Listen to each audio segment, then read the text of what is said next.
and welcome to Wednesday on the Fab Four. I know you're used to seeing me on Fridays, but Kayla is really stressed out this week, so I thought I would help her out by switching days with her so she has a little bit more time to post her video. So I'm really happy to see you guys, and I hope you're having a great week. Today I'm going to be doing a summer slash heat-proof makeup tutorial. It's really easy. It's the look I'm wearing right now. This tutorial incorporates sun protection as well as products that are long wearing and also products that are very natural and just feel very light on my skin. This is a very light look. It makes me feel as if I'm not wearing any makeup at all, even though I really technically am wearing a full face of makeup. And I think it's a really great everyday look to wear, and I've been wearing this every day for pretty much the past couple weeks or so. I hope you guys find something from this tutorial helpful or enjoyable, and I'm going to go ahead and get started. Now that I am fresh out the shower, I'm going to start with my Caudalie Beauty Elixir and spritz some of this on my face. And then I'm going to take my First Aid Beauty Ultra Repair Cream and moisturize my skin. This is a bit of a heavier moisturizer, so you can choose to use a lighter one. However, I do have dry skin. Arizona has really dry heat, so I can definitely handle a heavier moisturizer like this one, especially because it soaks into my skin so well. Next, I'm going to take my favorite sunscreen from Misha, and I'm going to apply this to my face over that moisturizer. And this is wonderful. It has a beautiful scent. It's really light. It soaks into my skin really well, and it protects my skin from sun damage, and it also acts as a really great primer. My BB cream tends to go over this really well. Speaking of BB cream, I'm going to take my favorite Misha Perfect Cover BB cream with SPF 42, and I'm going to apply that over my sunscreen.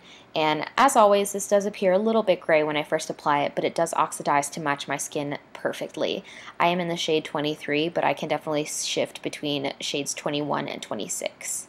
I cannot stress to you how much I absolutely love this BB cream. It has such a natural finish, great coverage, and it also protects my skin. And I feel like you can't ask for much more from a product. Next, taking this Maybelline Color Tattoo in Barely Beige, I'm going to take some of this on my finger and blend it onto my eye and into my inner corner. This is the newest color tattoo I've added to my collection, and I have to say I'm very impressed with how creamy and how blendable it is. I find that I have to use even less of this product than I do with my other color tattoos. It's so fantastic.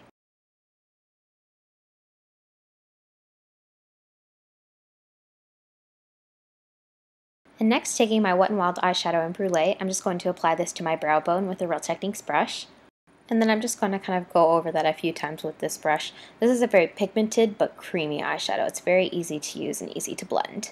Next, taking a MAC eyeshadow in All That Glitters and a Sigma E25 brush, I'm just going to fluff this over my eyelids and blend it into my crease. As you've seen, I completely hit pan on this eyeshadow, and that is because I use it for this exact purpose, which is just to give a really pretty wash of color all over my eyelids. And this is just such a beautiful champagne shade, and I wear this year-round.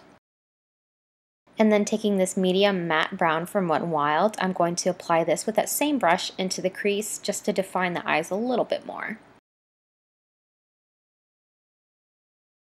Next, taking a matte black eyeshadow from Wet n Wild and my Real Techniques brow brush, I'm going to apply this to my lash line. I figured since this is such a shimmery, light look, I need to break it up a little bit and add a little bit of definition so my lashes don't get lost in the cluster of shimmer and everything. But at the same time, I think anything more than eyeshadow would look a little too heavy for the look I'm trying to go for.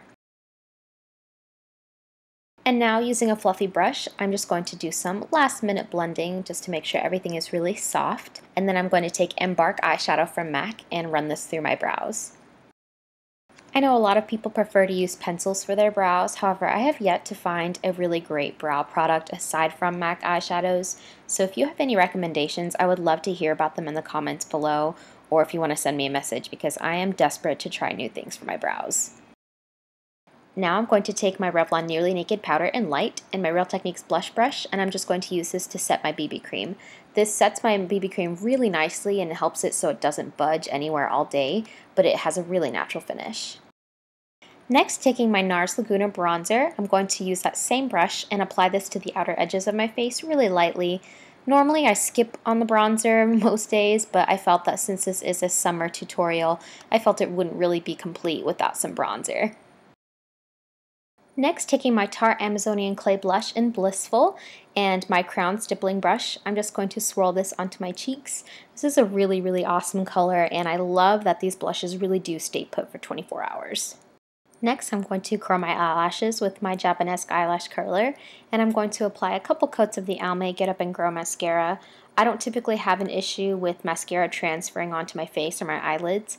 However, if you do suffer with this and you have oilier eyelids, I would recommend the waterproof formula because it's just as great. And now I'm going to apply my Clinique Chubby Stick in Mega Melon to finish off this look. That concludes my tutorial. I hope you guys found this video fun or helpful to watch, and I hope that you guys are having a fantastic week. And for those of you who are taking final exams and finishing up school right now or graduating, congratulations for making it through another year. I hope you're all doing really, really well, and I will see you next week on the Fab 4. Bye.